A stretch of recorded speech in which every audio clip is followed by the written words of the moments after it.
Alhamdulillah, wassalatu wassalamu ala rasulillah, amma ba'd.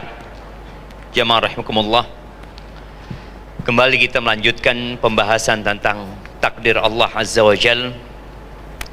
Tadi disebutkan ada dua kelompok yang gagal faham tentang takdir.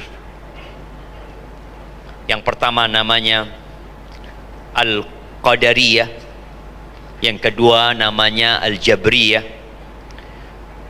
Mereka adalah kelompok-kelompok yang menjadikan logika dan hasil olah pikir mereka sebagai sumber dari akidah, sumber dari keyakinan. Padahal kita tahu akal manusia itu bertingkat-tingkat. Ana punya pemikiran mungkin nggak sama dengan pemikiran jamaah yang hadir. Bahkan kita lihat ada orang-orang yang profesor umpamanya, yang kerjanya hanya berpikir, yang kadangkala hasil pemikiran dia mengantarkan dia menjadi ateis. Ada. Padahal dia orang pinter, cerdas, tapi hasil pemikiran dia tidak percaya dengan adanya Tuhan. Na'udzubillah min dzalik. Maka kita lihat karena banyaknya pemikiran ini muncullah akidah yang warna-warni. Tadi dalam urusan akidah muncul Al-Qadariyah dan Al-Jabriyah. Kalau bicara Al-Qadariyah, mereka adalah orang-orang yang menolak adanya takdir. Dan tadi disebutkan ini sudah ada sejak zamannya para tabi'in. Mereka berkeyakinan bahwa Allah tidak pernah menetapkan takdir dan manusia adalah penentu dirinya sendiri.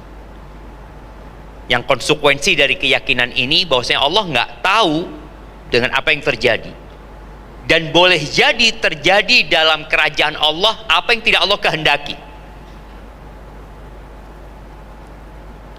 Jadi dalam kerajaan Allah ini ada kejadian yang Allah tidak menghendakinya. Tadi ada pertanyaan bahwa semua yang Allah takdirkan itu tidak selalu Allah cintai. Naam, sahih. Tapi semua terjadi dengan kehendak Allah Subhanahu wa taala.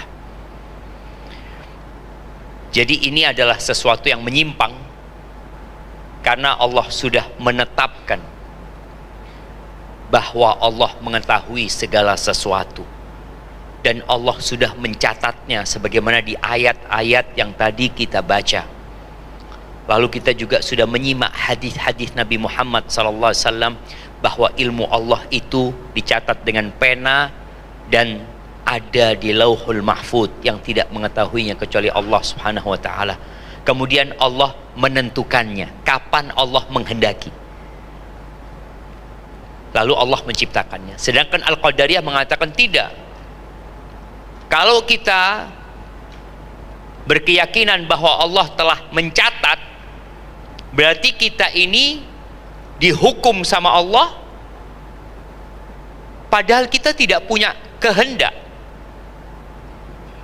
Maka tadi muncul pertanyaan dari salah satu ibu-ibu yang mengatakan, bagaimana kita menanggung sebuah perbuatan yang akhirnya sudah ditentukan sama Allah Azza wa Jalla. Allah menentukan itu karena ilmunya, bukan karena Allah memaksa.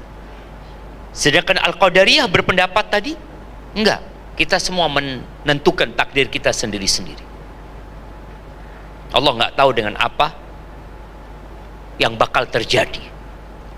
Makanya para ulama mengatakan kalau ketemu orang model kayak gini, ajaklah dia dialog dengan ilmu Allah dulu. Dia percaya enggak bahwasanya Allah tahu? Kalau dia mengatakan Allah nggak tahu, oh berarti dia menisbatkan kekurangan kepada Allah Subhanahu wa taala. Padahal Allah tahu dengan apa yang telah terjadi dan apa yang akan terjadi.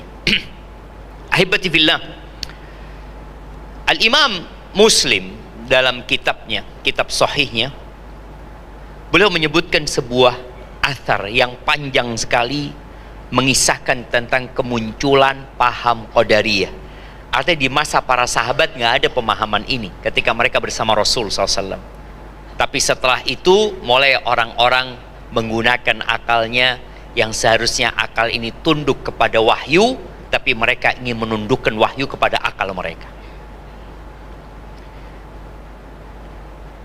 Yahya bin Ma'mar, dia mengatakan bahwasanya orang yang pertama kali berbicara masalah takdir ini di Basrah itu adalah Ma'bad al-Juhani. Maka kemudian Yahya ini berangkat haji bersama Humaid bin Abdurrahman, atau dia berangkat umrah. Lalu dua orang ini mengatakan, nanti kalau ketemu sahabat aku mau tanya gitu loh, karena ini pemahaman baru, ini benar atau tidak gitu. Akhirnya mereka bertemu dengan Abdullah bin Umar bin Khattab radhiyallahu anhum. Sedang masuk masjid, lalu katanya Yahya bin Ma'mar, kami menggandengnya. Artinya Abdullah bin Umar di tengah, kedua orang ini di kanan, di kiri Abdullah bin Umar. Lalu Yahya bertanya, ya Abu Abdurrahman, wahai Abu Abdurrahman, di kampung kami itu ada sekelompok orang yang berpendapat bahwasanya takdir itu nggak ada. Yang ada orang itu dia menentukan takdirnya sendiri-sendiri. Segala sesuatu itu baru ada ketika terjadi. Jadi nggak dicatat, nggak diketahui sama Allah SWT. Maka Abdullah bin Umar mengatakan kepada orang ini, kalau kamu ketemu dengan mereka, akhbirhum, kasih tahu mereka bahwa ana bariun minhum, aku berlepas diri dari mereka dan mereka berlepas diri dariku. Artinya kita beda agama nih, beda keyakinan gitu. Walladzi nafsu Ibn Umar biyadih, dia bersumpah demi nama Allah Azza wa Jal, seandainya mereka itu yang meyakini tadi tidak ada takdir, berinfak seperti gunung Uhud emas, maka Allah tidak akan menerima dari mereka sampai mereka beriman dengan takdir. Ini kelompok yang pertama. Kelompok yang kedua bertentangan dengan kelompok yang pertama, namanya Jabariyah. Yang pertama apa? Qadariyah, yang kedua namanya Jabariyah. Ini kebalikannya. Kalau Qadariyah mengatakan tidak ada takdir, manusia menetapkan takdirnya sendiri. Kalau Jabariyah mengatakan manusia tidak memiliki kehendak dan pilihan. Allah mengatur apa saja yang akan diperbuat hamba tanpa si hamba memiliki pilihan untuk menentukan apa yang dia lakukan. Jadi nggak ada. Jadi yang satu berpendapat manusia itu mukhayyar, yang satu mengatakan musayyar.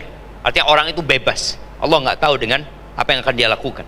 Yang ini semuanya Allah yang menetapkan, kita nggak punya pilihan. Seperti wayang yang dimainkan oleh dalang, atau seperti bulu yang diterpa oleh angin, dia nggak punya keinginan. Padahal ini bertentangan dengan Al-Quran dan Sunnah. Allah memberikan pilihan kepada manusia, dan orang itu akan diazab karena pilihan dia. Allah memberikan pilihan, faman syaa falyu'min wa man syaa falyakfur. Yang mau beriman silahkan, yang mau kafir silahkan. Allah utus para rasul. Para rasul diperintahkan untuk berdakwah, mengajak umatnya menuju kepada Allah Azza wa Jalla. Ada yang mau, ada yang tidak mau. Abu Bakar masuk Islam, Umar masuk Islam, Uthman masuk Islam, Abu Jahal tidak. Abu Jahal nggak mau masuk Islam, didakwai sama Nabi SAW. Nabi juga berdoa agar Islam ini dikuatkan dengan satu dari dua orang yang lebih kau cintai, Umar atau Amr bin Hisham, Abu Jahal. Tapi ternyata yang lebih Allah cintai Umar bin Khattab radhiyallahu taala anhu. Ahibati fillah, berkaitan dengan dua kelompok ini, Ahlus Sunnah wal Jamaah di tengah. Dia mengatakan bahwa segala sesuatu sudah ditulis berdasarkan ilmu Allah Azza wa Jal. Manusia memiliki kehendak, tapi tetap kehendak itu bergantung dengan kehendak Allah. Kemudian Allah menciptakan amal perbuatan manusia. Semua ciptaan Allah Subhanahu wa ta'ala.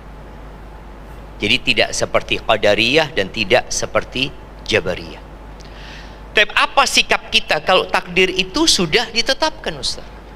Ini kita bicara sikap sekarang. Maka laksanakan perintah Allah. Allah mengatakan, ya ayyuhalladzina amanu kutiba alaikumusiyam. Wahai orang-orang beriman, diwajibkan atas kalian berpuasa. Apa tugas kita? Ya puasa engkau. Nggak mampu, Ustaz. Nggak mampu dalam agama kita ada aturannya. Faman kana minkum maridun aw ala safar, barang siapa yang sakit atau musafir, boleh nggak puasa gitu loh. Berarti kan ini pilihan. Kemudian Allah katakan, ya ayyuhalladzina amanu taqullaha wa dharu ma baqiya minar riba. Wahai orang-orang beriman, bertakwalah kepada Allah, tinggalkan riba. Orang itu dikasih pilihan, engkau tetap mau riba atau mau berhenti riba. Kita lihat di negeri kita, ada orang-orang yang berhenti dari riba. Dia hijrah. Dia dulu nggak ngerti, terus dia ngerti, lalu dia berhenti. Ada orang dulu nggak ngerti, terus ngerti, terus nggak mau berhenti. Ada yang model kayak gitu, dan itu pilihan dia. Maka Allah mengatakan, fa illam taf'alu, kalau kalian tidak meninggalkan, fa'dhanu biharbin minallahi wa rasuli, maka dia umumkan perang kepada kalian, perang dengan Allah dan Rasulnya. Jadi laksanakan perintah, jauhi larangan. Dilarang sama Allah, jangan dikerjakan lalu kau mengatakan, ya kalau saya ditakdirkan berbuat dosa, Ustaz, kan pasti terjadi. Iya. Terus antum mau ditakdirkan masuk neraka? Ya nggak mau lah, Ustaz. Berarti engkau punya pilihan dan engkau punya keinginan. Engkau mau masuk neraka atau surga. Jadi menjauhi larangan. Dan yang ketiga, yang pertama melaksanakan perintah, menjauhi larangan. Yang ketiga, bersabar ketika mendapatkan musibah. Ketika engkau terkena musibah, yang harusnya engkau lakukan apa? Bersabar. Ya mau gimana? Tadi ada yang memang bukan pilihan, tapi ketika engkau berbuat dosa, itu pilihan kau berbuat dosa. Jadi ketika terkena musibah yang kita nggak punya pilihan, kita nggak mau anak kita meninggal dunia. Teman-teman di Aceh, apakah mereka ingin rumah mereka hancur? Mereka nggak ingin. Tapi itu terjadi tanpa pilihan dari mereka. Maka tugasnya bersabar. Tapi kalau engkau berbuat dosa, apa yang harus dilakukan? Istighfar dan taubat kepada Allah Azza wa Jalla. Bukan kemudian kau mengatakan, ya memang udah takdir. Iya, tapi engkau tahu ketika engkau berbuat dosa, apa perintah Allah? Bertobat dan beristighfar. Nabi Musa alaihissalam, ketika beliau mendorong orangnya Fir'aun, orang Egypt itu, didorong mati, apa kata Nabi Musa? Qala hadha min amali syaitan, innahu aduun mudillum mubin, Rabbi inni zalamtu nafsi faghfirli. Kata Nabi Musa, ini dari perbuatan syaitan. Syaitan itu musuh yang nyata. Wahai Rabbku, ampuni aku. Bayangin ya Nabi Musa. Beliau langsung tahu sikap kita ketika sesuatu yang tidak ingin kita inginkan terjadi, ya sudah, itu dosa dan seharusnya tidak engkau lakukan. Maka segera kembali kepada Allah Subhanahu wa taala. Abdullah bin Abbas radhiyallahu anhuma dalam hadis yang diriwayatkan Imam Tirmidzi, dia mengatakan, qultu khalfan Nabi SAW yauman, pernah aku dibonceng Nabi SAW pada suatu hari. Lalu beliau berkata, ya gulam, wahai bocah, inni u'allimuka kalimat, aku akan mengajarkan kepadamu beberapa kata. ihfadillah yahfadka. Jagalah Allah, niscaya Allah akan menjagamu. Jadi kita kalau ingin dijaga sama Allah, maka jagalah perintah Allah. Laksanakan dengan sempurna sebaik mungkin. Kalau ingin anak-anak kita dijaga sama Allah, ya jaga Allah gitu. Kita ingat kisah Nabi Musa dan Khadir yang merenovasi bangunan di surat Al-Kahfi. Kenapa kok sampai Allah kirimkan Nabi Musa dan Khadir merenovasi itu bangunan? Dikatakan ini bangunan milik dua anak yatim. Wa ammal jidaru fakana li ghulamaini yatimaini fil Madinah. Punya anak yatim yang ada di kota hidup. Rumahnya mau ambruk, maka direnovasi. Kenapa? Wa kana abuhuma salihah. Di bawahnya itu ada harta tersimpan buat mereka. Allah ingin dua anak ini tumbuh besar sehingga mereka bisa mengambil manfaat dari harta yang ditinggalkan oleh orang tuanya. Apa sebabnya? Orang tuanya orang baik.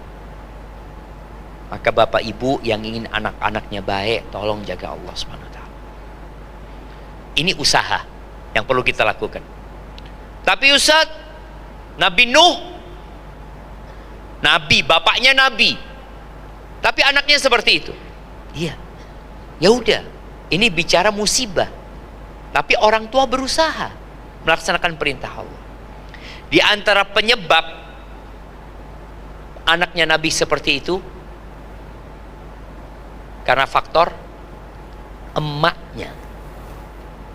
Emak, istrinya Nabi Nuh ini berkhianat dengan dakwah Nabi Nuh alaihissalam. Boleh jadi sang bapak sudah mengajarkan pendidikan yang benar, ketika bapaknya berdakwah, sang ibu terus menghasut anaknya. Itu yang terjadi. Maka tatkala kita sudah berusaha, kita sudah melaksanakan perintah Allah Azza wa Jalla. Tapi memang Allah tahu anak ini bukan anak yang benar dan sudah ada dalam catatan. Lalu kata Nabi SAW, ihfadillah tajidhu tujahak. Engkau jagalah Allah, kau akan mendapati Allah di hadapanmu. Kapan kau butuh sama Allah, Allah akan senantiasa membantu. Idza sa'alta fas'alillah. Ini tugas kita. Kalau engkau punya kebutuhan, kau mau minta sesuatu, mintanya sama Allah. Buat bapak-bapak dan ibu-ibu yang mungkin dalam rumah tangganya ada hak-hak yang tidak diberikan oleh pasangannya, maka sabarlah. Terus gimana Ustaz? Ana sebagai istri tidak diberi nafkah ini dan itu. Mintalah sama Allah SWT. Pertahankan rumah tanggamu selama suamimu masih orang baik. Jadi mintanya sama Allah. Kalau kau nuntut sama suami, yang ada bukan dikasih tapi berantem sama suami. Tapi kalau kita minta sama Allah, Allah janji akan memberi. Lalu Nabi mengatakan, wa idza sta'anta fasta'in billah. Kalau engkau butuh pertolongan, mintalah pertolongan sama Allah Azza wa Jalla. Wa'lam. Nih, setelah Nabi memberikan penjelasan tentang hal yang harus dilakukan oleh seorang muslim, lalu beliau berbicara tentang iman. Wa'lam, ketahuilah. Ini berkaitan dengan ilmu yang harus diyakini. Annal ummata law ijtama'at, kalau seluruh umat manusia, tidak bicara tentang masyarakat Indonesia yang hanya 280 juta, ini bicara tentang 8 miliar manusia, tentang bicara seluruh yang ada di muka bumi ini. Kalau mereka bersatu padu ala ayyan fa'uka bisyai, ingin memberikan manfaat kepadamu, ingin engkau naik jabatannya, ingin engkau menjadi presiden mungkin, ingin engkau menjadi sesuatu yang engkau harapkan, kata Nabi SAW, lam yanfa'uk, mereka tidak akan dapat memberikan manfaat buat engkau illa bisyai'in qad katabahullahu lak, kecuali dengan sesuatu yang sudah ada dalam catatan. Jadi manusia itu nggak bisa memberikan manfaat apa-apa. Sebaliknya, wa in ijtama'u, kalau seluruh umat manusia bersatu padu untuk memberikan marah bahaya, untuk mereka berkonspirasi untuk membunuhmu, untuk menyakitimu, maka mereka tidak akan pernah bisa melakukan itu kecuali itu sudah ada dalam catatanmu. Artinya Allah udah tahu. Ini supaya kita beriman dengan takdir. Lalu kata Nabi SAW, rufi'atil aqlam wa jaffatis suf. Pena yang menulis takdir itu sudah diangkat. Dan lembaran-lembaran itu sudah kering. Jadi tatkala kita mendapatkan nikmat, tadi umpamanya alhamdulillah Ustaz, Anda dapat proyek, itu takdir Allah. Ketika engkau gagal, itu takdir Allah. Jadi yang baik itu takdir, yang buruk itu juga takdir.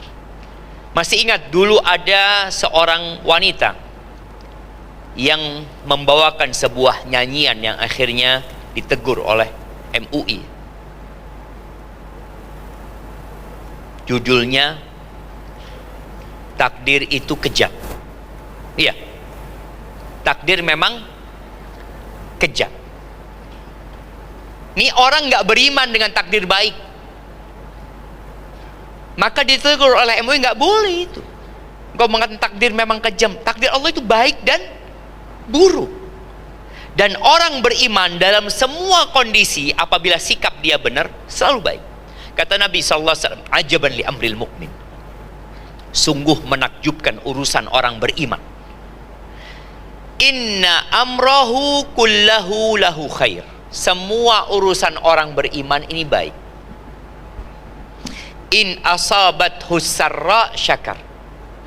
Kalau dia mendapatkan nikmat, dia bersyukur. Dia tidak mengatakan ini karena usahaku. Dia akan berkata seperti Nabi Sulaiman, hadza min fadli Rabbi. Ini karunia dari Tuhanku. Tidak ada menisbatkan kepada la hadza min fadli Rabbi. Maka itu baik buat dia. Wa in asabathu dharra sabar. Fakana khairan lahu. Kalau dia ditimpa sesuatu yang tidak menyenangkan, dia bersabar, dan itu baik buat dia. Lihat ya, takdirnya buruk tapi baik. Kenapa? Karena sikapnya benar. Dia bersabar. Fakana khairan lahu. Itu jadi baik buat dia. Karena keburukan itu dapat menghapuskan dosanya. Musibah yang tidak menyenangkan itu bisa mengangkat derajatnya. Berapa banyak musibah yang mengantarkan kita ke sejadah kita. Berapa banyak musibah yang menyebabkan kita bangun di tengah malam. Berapa banyak musibah yang menyebabkan kita membaca Al-Quran. Ana masih ingat dengan kisah satu teman di Surabaya ini. Ketika dia kena musibah, dia cerita sama Ana, Ustaz, Ana kena musibah, kehilangan uang 65 miliar. Ada orang yang kehilangan 6 miliar depresi, stres. Ini dia kehilangan 65 miliar. Dia ngomong, Ana banyak melakukan kesalahan dalam hidup ini, tapi alhamdulillah Ana nggak salah pilih istri, kata dia. Bapak-bapak nggak salah pilih.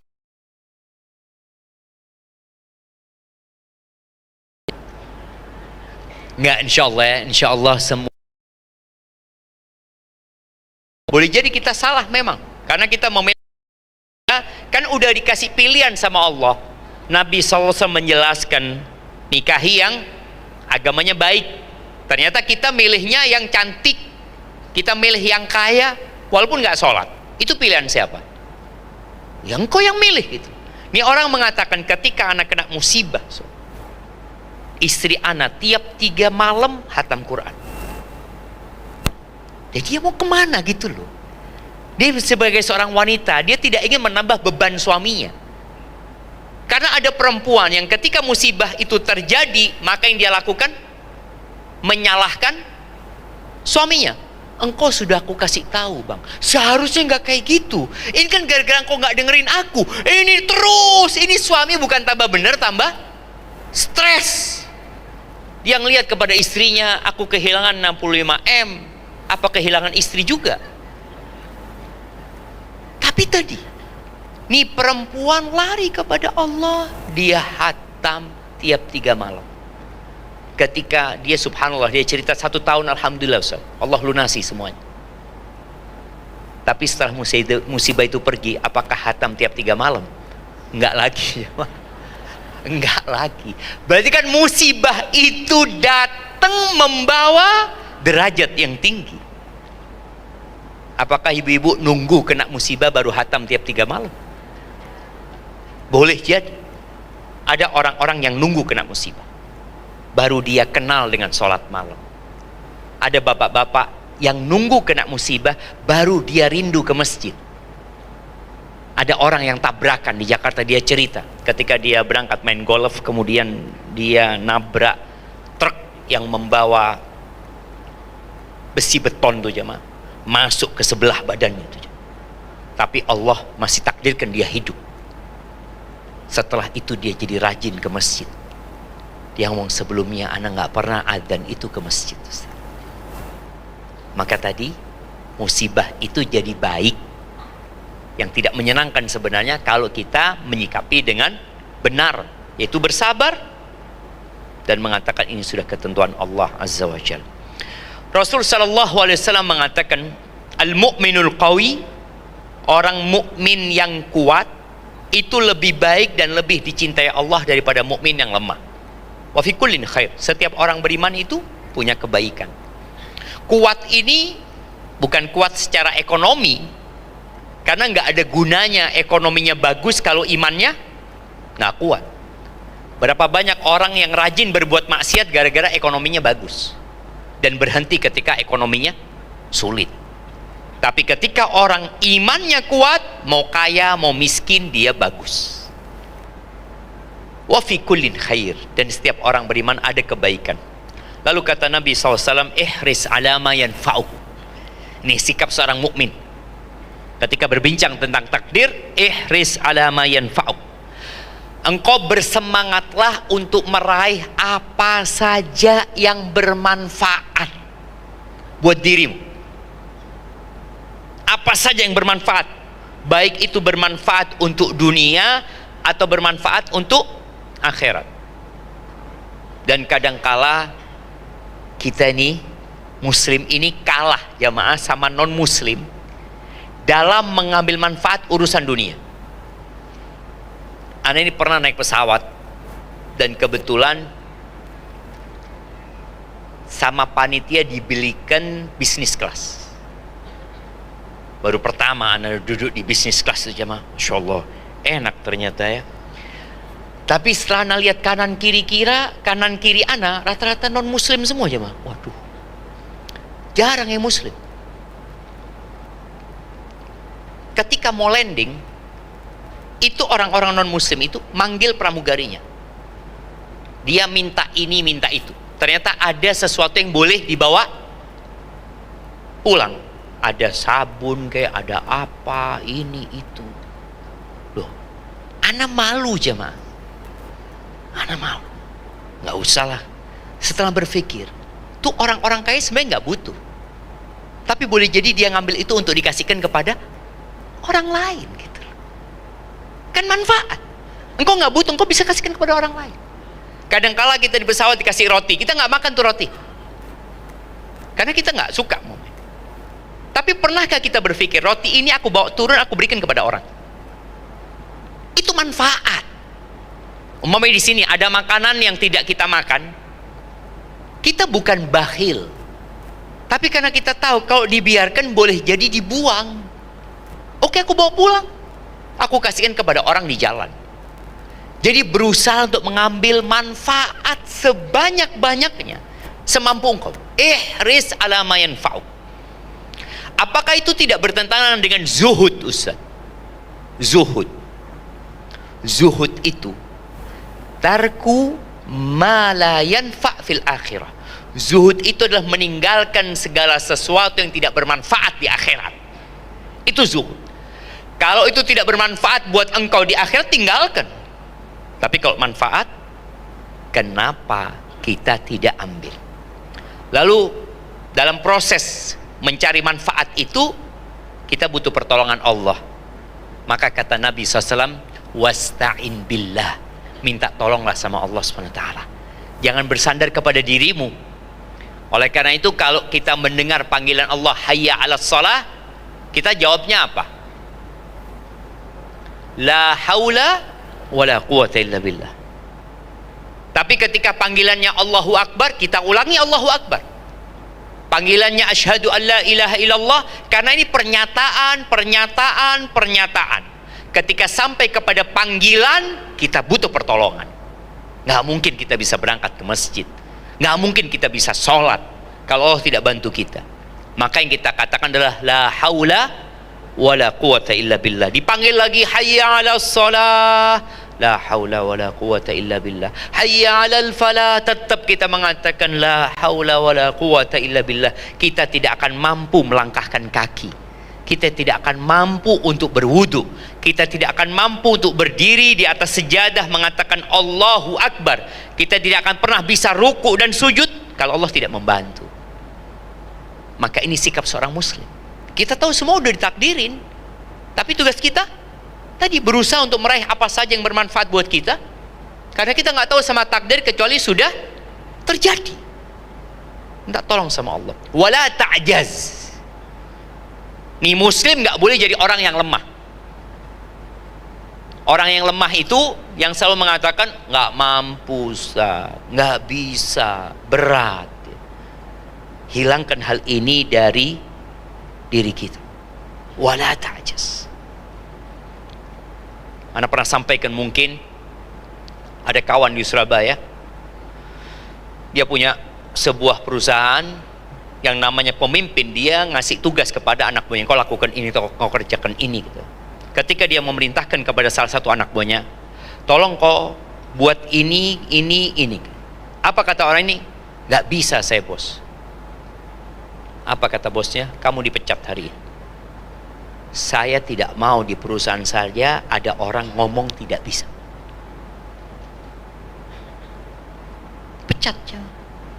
Ini orang kayak gini, orang-orang yang pesimis, yang tidak mau berusaha, yang selalu mengatakan nggak mampu, nggak bisa.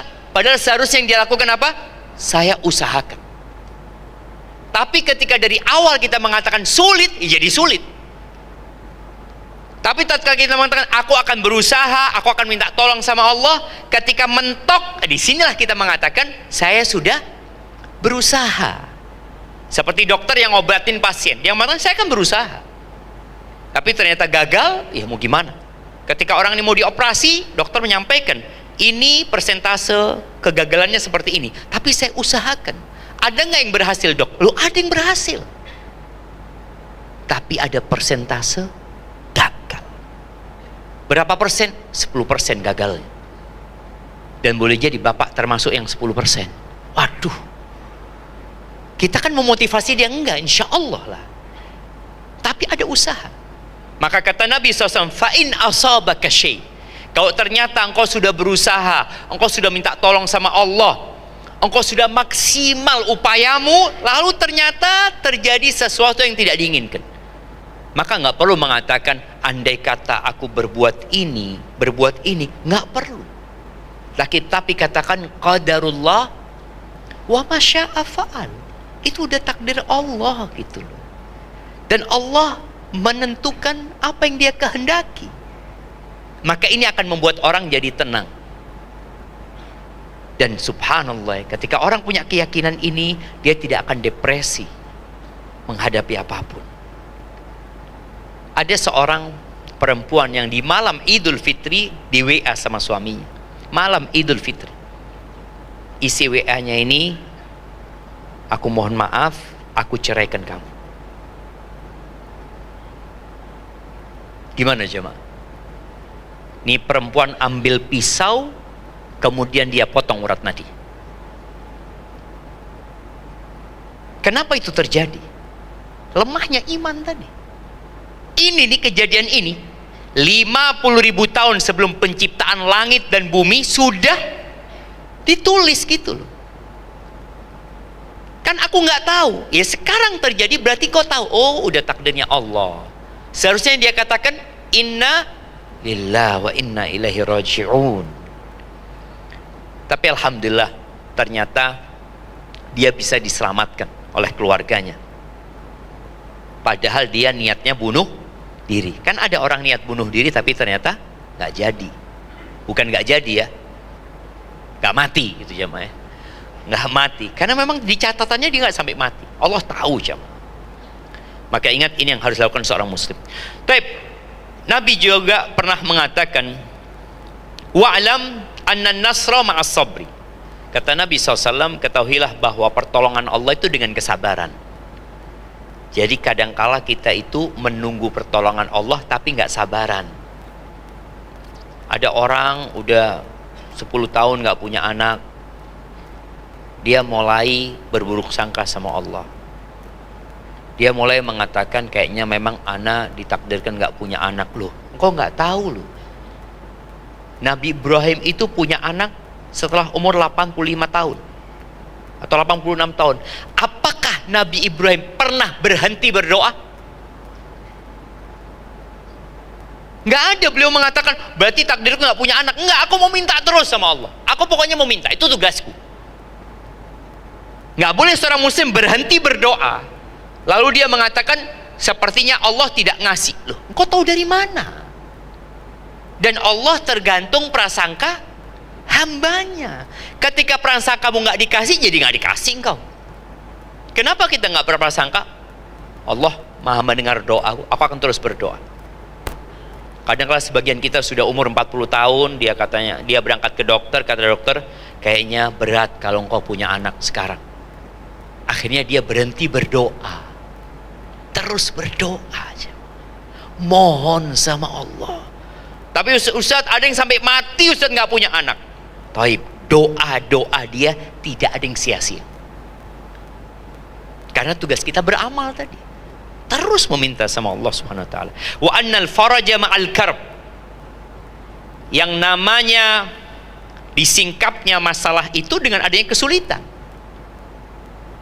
Terus Nabi mengatakan wa anna ma'al usri yusra sallallahu alaihi wasallam. Dan bersama kesulitan itu ada kemudahan. Jadi tatkala engkau sedang kesulitan, maka yakin kemudahannya bersama dia jemaah. Dia datang bareng, cuma kadang-kala masuknya terlambat. Di sini kita harus memiliki keyakinan itu. Ahibati fillah, dalam hadis riwayatkan Imam Bukhari dan Muslim, suatu hari Rasulullah SAW itu menguburkan jenazah di Baqi. Beliau ke Baqi nguburin jenazah bersama sahabatnya. Ini sahabat lagi di Baqi, Nabi datang. Lalu Nabi SAW dengan tongkatnya beliau, ia seperti menggambar di tanah. Thumma qala, lalu beliau mengatakan kepada para sahabatnya, ma minkum min ahadin wa ma min nafsin manfusatin, tidak ada satupun di antara kalian dan tidak ada satupun jiwa yang sudah ditiupkan ruh kepadanya illa kutiba makanuha minal jannati wan nar, kecuali sudah ditetapkan tempatnya dia di surga atau di neraka. Wa illa qad kutibat syaqiyatan aw sa'idah, sudah ditulis sama Allah dia termasuk orang-orang yang akan berbahagia di surga atau orang-orang yang menderita di neraka. Pernyataan Nabi sallallahu alaihi wasallam ini memancing pertanyaan dari sahabat. Mereka mengatakan, "Ya Rasulullah, afala nattakilu ala kitabina wa nada'ul amal?" Apa kita nggak berserah diri saja dengan catatan kita? Kita nggak usah beramal. Kan udah ada dalam catatannya. Kita nggak usah beramal sudah. Kalau memang takdir sudah ditetapkan. Faman kana minna min ahli sa'adah fasayasiru ila amali ahli sa'adah. Barang siapa di antara kita, kata Nabi SAW, yang termasuk orang yang berbahagia, maka Allah akan mudahkan jalan kebahagiaan buat dia. Yang ditetapkan sengsara, ya dia akan menuju ke kesengsaraan tersebut gitu. Nabi SAW mengatakan, malu, tugas kalian beramal. Malu gitu. Fakullun muyassarun lima khuliqalahu. Semua akan dimudahkan sesuai dia diciptakan untuk apa. Berdasarkan ilmu Allah, ingat. Apakah dia akan masuk neraka atau dia akan masuk neraka. Lalu Nabi SAW membaca firman Allah di surat Al-Lail, fa amma man a'ta wattaqa wa saddaqa bil husna fasanuyassiruhu lil yusra. Barang siapa yang dia suka berbagi dan dia bertakwa kepada Allah Subhanahu wa taala, dia percaya dengan adanya surga Allah Azza wa Jal, maka kami akan mudahkan bagi dia untuk menuju ke surga. Wa amma man bakhila wastaghna wa kadzdzaba bil husna fasanuyassiruhu lil usra. Tapi barang siapa yang mendustakan, ya dia bakhil, dia tidak bertakwa kepada Allah Subhanahu wa taala, dia nggak percaya dengan adanya surga Allah Azza wa Jal, maka kami akan mudahkan bagi dia jalan menuju kesengsaraan. Maka semua sudah ditetapkan, tugas kita adalah beramal. Takdir tidak untuk diperdebatkan. Nggak perlu kita debat untuk takdir. Yang perlu kita lakukan adalah mengimani itu takdir dan mengamalkannya dengan cara melaksanakan perintah Allah, menjauhi larangannya. Ketika terkena musibah, bersabar. Ketika berbuat dosa, beristighfar. Jadi Nabi SAW menyebutkan kalau sedang diperdebatkan namanya takdir itu, kalian diam, nggak usah ikut-ikut. Kalau tidak nanti akan menjadi Jabariyah atau Qadariyah akhirnya. Kita fokus dengan tugas kita. Ingat, Allah itu tidak akan ditanya tentang apa yang dilakukan Allah. Kenapa Allah melakukan ini? Kenapa Allah bikin kaya fulan, kenapa aku miskin? Kenapa aku sakit, fulan sehat? Kenapa fulan yang terpilih, aku tidak terpilih? Kenapa fulan kok sukses hidupnya sedangkan aku bangkrut? Ingat, dunia ini bukan tempat tinggal. Dunia ini tempat ujian buat kita. Maka Allah tidak akan ditanya, kita yang akan ditanya. Maka persiapkan jawaban untuk pertanyaan yang bakal ditanyakan oleh Allah Subhanahu wa taala. Baik, ahibati fillah, semua kebaikan dari Allah, keburukan dari kita. Tidak semua musibah itu karena dosa. Tidak semua musibah itu karena dosa. Tapi semua dosa membawa kepada musibah. Semua dosa itu membawa kepada musibah. Ada orang yang dikasih musibah sama Allah Subhanahu wa taala untuk mengangkat derajatnya. Bagaimana Nabi Zakaria? Kita lihat ya perjalanan hidup Nabi Zakaria. Beliau alaihi salam baru dikasih anak sama Allah ketika umur 100 tahun, jemaah. Sudah tua renta.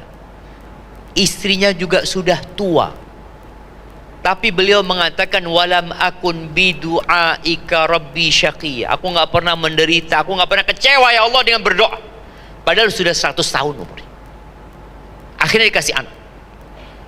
Dan Allah memberikan nama langsung kepada anaknya Nabi Zakaria. Dikasih nama Yahya. Dan subhanallah, Nabi Yahya ini dibunuh. Kepalanya dipenggal, diletakkan di sebuah nampan, dihadiahkan kepada pelacur. Nabi Zakaria masih hidup. Gimana ya, ayah nunggu anak ini 100 tahun, kemudian dikasih anak sama Allah, ternyata anaknya ini tewas dibunuh, bapaknya masih hidup. Itu ujian. Bukan karena Nabi Zakaria berbuat dosa, tapi karena Allah ingin mengangkat derajat para nabi. Dan orang yang paling berat cobaannya itu para nabi dan orang-orang yang mendekat ke sana. Kemudian Allah menyebutkan ketika diwajibkan perang, kutiba alaikumul qital wa huwa kurhul lakum. Diwajibkan kepada kalian perang. Kalian gak suka dengan peperangan itu, karena peperangan itu berpotensi membuat orang cacat seumur hidup, berpotensi anak-anak jadi yatim, istri jadi janda ketika mati. Maka satu hal yang tidak disukai. Maka kata Allah, wa asa an takrahu syai'an wa huwa khairul lakum. Boleh jadi yang kalian benci itu baik buat kalian. Boleh jadi yang kalian tidak sukai itu baik buat kalian. Kita ini taunya suka dan tidak suka. Kita itu taunya like and dislike. Oh ini aku senang sama ini, aku nggak suka. Padahal boleh jadi yang kita benci itu baik. Makanya Umar bin Khattab radhiyallahu ta'ala anhu, dia pernah mengatakan, aku tuh nggak peduli pagi hari ini aku dalam kondisi yang aku sukai atau yang aku tidak sukai. Kenapa? Kenapa Umar mengatakan itu? Kata Umar, karena aku nggak tahu kebaikan itu ada di mana. Kebaikan itu ada di mana aku nggak tahu. Ada orang mungkin inginnya nggak sakit, akhirnya Allah bikin dia sakit. Tapi ternyata sakit itu membawa hikmah banyak. Mobil yang mengangkut orang-orang yang bekerja bersama dia jatuh ke jurang, dia selamat. Baru setelah itu dia mengatakan, ya Allah, alhamdulillah, ini nikmat. Tapi biasanya kita akan tahu nanti. Maka ingat, boleh jadi yang kalian benci itu baik buat kalian. Wa asa an tuhibbu syai'an wa huwa syarrul lakum. Boleh jadi kalian itu mencintai sesuatu padahal itu buruk buat kalian. Bagaimana Bapak? Mana kertasnya Pak? Dari tadi ada di sini kertasnya ini. Berarti dari tadi tinggal 5 menit. Nah, belajar dari Nabi Muhammad SAW. Belajar dari anak panah jemaah. Kita tahu ya anak panah itu ya, ditarik mundur ke belakang untuk melesat ke depan. Coba anak panah itu nggak ditarik mundur, apakah dia akan melesat? Tidak. Jadi kondisi-kondisi yang tidak kita sukai, kita berbaik sangka. Boleh jadi Allah ingin kebaikan buat kita. Nabi Sulaiman pernah melakukan kesalahan. Allah ceritakan dalam Al-Quran bagaimana tatkala dia melihat 100 ekor kuda yang bagus-bagus, diperhatikan sama Nabi Sulaiman. Ini untuk persiapan jihad. Tapi ternyata sampai matahari terbenam, beliau sedang ngurusin kuda-kudanya. Akhirnya telat waktu sholatnya. Maka kemudian Nabi Sulaiman menyembelih semua itu kuda. Sebagai bentuk beliau menghapuskan kesalahan beliau. Karena ternyata itu kuda membuat beliau lupa dari Allah Subhanahu wa ta'ala. Akhirnya Allah kasih ganti apa? Angin. Allah kasih ganti angin. Kalau kuda kecepatannya berapa? Tapi angin itu sekali berangkat perjalanan 1 bulan. Pulang 1 bulan. Artinya yang ditempuh dengan onta 1 bulan, dengan angin itu 1 waktu mereka bisa sampai. Maka kita harus senantiasa belajar tadi. Ketika ada kondisi-kondisi yang tidak menyenangkan, kita berbaik sangka sama Allah Subhanahu wa ta'ala. Dan yang terakhir, berdoa. Tidak berhenti berdoa, memohon kebaikan kepada Allah Subhanahu wa ta'ala. Di antara doa yang dibaca Nabi sallallahu alaihi wasallam dalam hadis yang diriwayatkan Imam Bukhari, Allahumma inni a'udzubika min jahdil bala. Ya Allah, aku berlindung kepadamu dari bala yang menyusahkan. Ya Allah, kita nggak boleh minta sakit, kita nggak boleh minta bencana. Wa darakis syaqa, jangan sampai aku ditimpa dengan kesengsaraan. Ya Allah, dengan penderitaan. Wa su'il qada, dan aku berlindung dari takdir yang buruk. Wa syamatatil a'da, aku berlindung jangan sampai musuh-musuhku senang dengan kondisiku. Karena ada, kalau kawannya kena musibah, musuhnya mengatakan alhamdulillah. Kita berlindung jangan sampai itu menimpa kita. Kemudian Nabi SAW juga berdoa, Allahumma as'aluka an taj'ala kulla qada'in qadaitahu li khairan. Aku minta ya Allah agar semua takdir yang kau tentukan buat aku khairan, baik. Itu harapannya. Dan semoga dengan itu kita bisa menyelesaikan kehidupan ini dan mati husnul khatimah. Allah mengatakan wala tamutunna illa wa antum muslimun. Jangan sampai kalian mati kecuali dalam kondisi Islam. Barakallahu fiik. Anda kembalikan kepada MC kita.